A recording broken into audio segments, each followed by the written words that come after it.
Hey guys, I know a lot of you guys got to know me through the Onyeze drama. A lot of people found me out when I was handcuffed. But can I tell you something? My name is Okoro Blessing in Kiruka. You know, over time you have watched my videos and you have seen me on Instagram. You could see that I'm a very outspoken person and I can speak for myself. So a lot of people will be wondering, how come we saw this vulnerable woman who was kneeling down and begging? I had every justification to come and to say that day. I have everything to defend myself. But I messed up. That wasn't me. That was me trying to divert from the God-given vision he gave to me. Anybody that knew me before the Onyeze incident have been very famous, but I've been very famous for doing good. I've never had any bad slate on my name. When you Google Okoro Blessing before, all you get to see is she inspires people. She's a great woman. She does give away. All I did was inspire people. All I did was bare myself naked for the next person to learn. Until I decided to divert from my God-given vision. I wanted to follow Instagram and, it was based on one or two, and God punished me. Before I did that, he said, my daughter, don't do that thing. This is not you. I said, hey, God, hold on. Those people where they do and they don't get too head. Let's go viral. I diverted from my God's given vision and decided to do something that was not me, and he punished me. That was God's punishment on me. It wasn't man's punishment. Like I kept telling people, I wasn't arrested, I wasn't detained, I was embarrassed and humiliated. And that was God showing me that that's not your direction. Because imagine if I had lied about somebody's house and it actually pulled through. I would have continued lying. Imagine I had faked Onyeze's house and the thing go viral and they did not catch me. Maybe by now I would have gone to go and fake CBN or gone to go and snap picture in CBN and say, "Nami built CBN." But that was God punishing me and telling me, my young lady, I gave you a vision and you're making a U-turn. What the fuck are you going to? And sometimes when you don't teach people a lesson, they don't learn. So that was God teaching me a lesson and telling me to stop. That's not your vision. That's not your direction. That's not your destination in Kiruka. That's not for you. I was embarrassed. I was humiliated. Paraded like a common criminal. And I told God, how far now? Is this punishment not too much? Now what up now? Now lie. I don't kill anybody now. I lie. When the more people they lie. The more people they lie, they get why my own lie? Come. That's not your vision in Kiruka. I sent you into the world to do something different. You decided to divert and disrespect me. So that was God's punishment for me. For diverting. I cried, I wept. I tell and say, God, now the punishment don't do now. How far now? Where do I start from right now? Like, this is too much. And he said to me, I gave you the punishment because I know you are going to survive it. I have given you the ability to survive this punishment that I'm giving you. I didn't understand. I didn't get it. I asked myself a lot of questions. He said to me, Okoro Blessing, go back to the drawing board. I went back to the drawing board.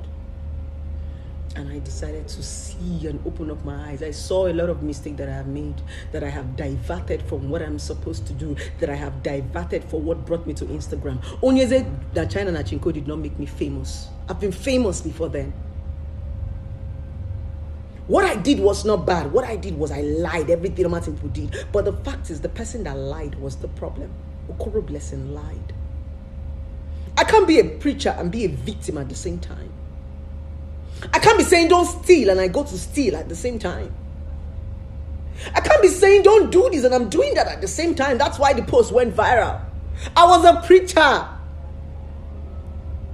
I was a preacher of wrong. I was a preacher of people. I was somebody who told people. I was somebody who guided people. I was somebody who inspired people. But I diverted from what God asked me to do and decided to be somebody else. And he punished me so badly. But I was not afraid to make a U-turn when I realized that I messed up. God told me that's your punishment. You cannot be a storyteller and not have a story.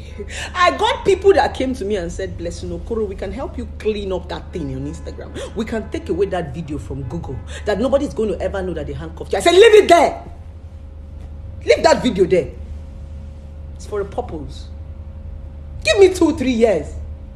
Okoro Blessing I want to be a case study. I'm going to be a case study. The same way you read about Paul, Abraham, Jacob, Esau in the Bible being used as an illustration. Okoro Blessing is going to be used as an illustration. I'm going to play that video in 2, 3, 4 years time to come and tell people that this was me when I decided to divert from my God's given plan. This was me when I went to the wrong destination. This was me when I went to the wrong dimension. This was me when I didn't even know where I was going to. I decided to divert and do something else. I missed my destination. I missed my direction and I went the wrong way. This was the punishment I got. This was the repercussion of going the wrong way. But I didn't die. I got my punishment, which was humiliation for claiming somebody's property, for lying for what doesn't belong to me. I got all the backlash I was supposed to get on the internet. They lashed me. I didn't die. I went back to my drawing board and saying, Kiri, you have missed your road. It is time to find your road. Go back to the place you missed your road and begin to make a U-turn. It's going to take you time. It's going to take you time. Don't be ashamed. Just take a bath. Kiri, just bath yourself and make a U-turn. You have a vision. You have a mission. The vision and mission for Blessing Okoro is humanity. People are suffering. When I say people are suffering, people always think it's about money, it's about food. No, people are suffering emotionally, people are suffering mentally, people are suffering psychologically. That's my passion. I want to be able to help people that can't be helped. A lot of time, people think that suffering is when you are hungry. That is a lie. When you are hungry, you can beg for food and people give you food to eat. But when you are mentally deranged, when you are psychologically deranged, people don't even see what you're going through. People don't even understand what you're going through. It's inside your head. You need somebody to come inside your head and understand that thing that you're going through. That's the worst kind of pain. That's the worst kind of suffering. That kind of suffering you cannot even explain to anybody. That's my vision. That's my passion. That's what I'm after. I'm after your head. I'm not after your physical attribute. I want to come into your head. I understand what is going on through your head. During my time of humiliation and depression, nobody understood what was going on through my head. I was crying. I was begging people to understand me. Can you put us here, Okoro Blessing? I have something to say. Can I say something? They said, no. I said, please, can I say something? Let me explain myself. Please now. Now lie now. They said, no. That is what a lot of people are going through. Nobody wants to hear you. Nobody wants to listen to you. Everybody wants to talk at the same time. Your head is full. You're going mad. You're going crazy because you're asking, can't somebody just hear me? Understand me. That's my vision. I've been there.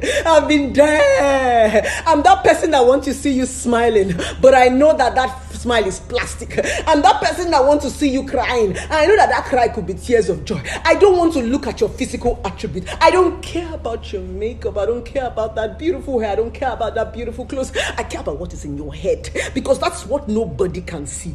I want to go into your head. That's my vision.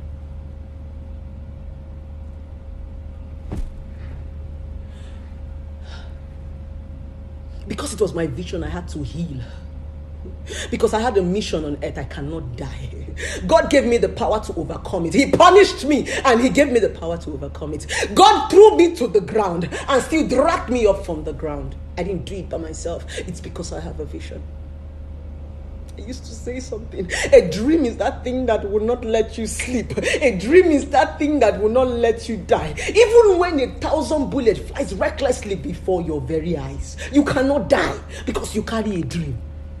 You know God is not done with you yet. That's my story. Don't pity me. Don't go to Instagram and pity me. Don't go to Google and pity me and say, oh, this guy. Don't worry. There is a story behind that. I told you the audio is the preparation for the video that I'm about to play for you guys. That one is for you to just be relaxing. The video will be loud. Louder than the audio. Don't pity me. Sometimes your mistake is the preparation for the success that is coming behind you, that is coming in front of you. When I cried in my time of depression, I told God, you don't do now. This punishment don't do now. How do I turn this mistake to a message? He said, hold on, my daughter. I am preparing you for something.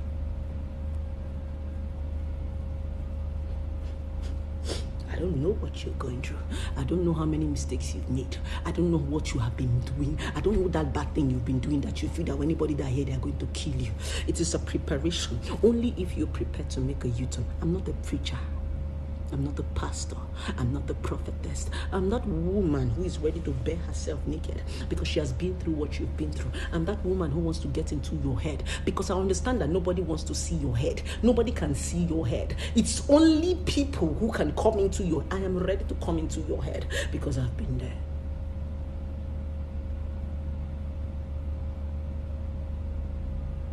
It's fine. All of us are going through something.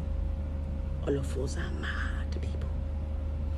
We only try so hard to compose our madness because we're in a mad country. We're in a mad weather. We're all in a mad situation. It's okay to be mad sometimes. Don't pity me.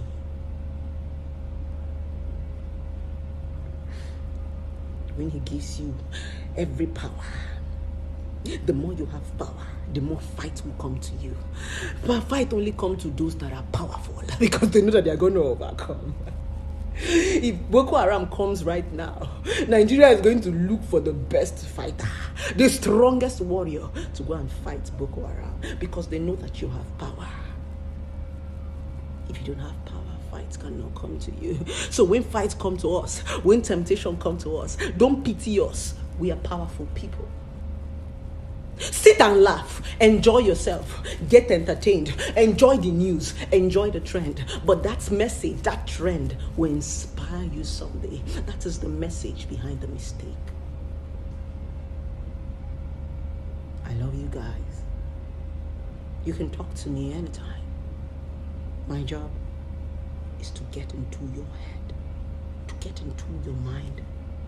I can see through you. I know how it feels. You can talk to me anytime, any day. Trust me. A problem shared is a problem solved.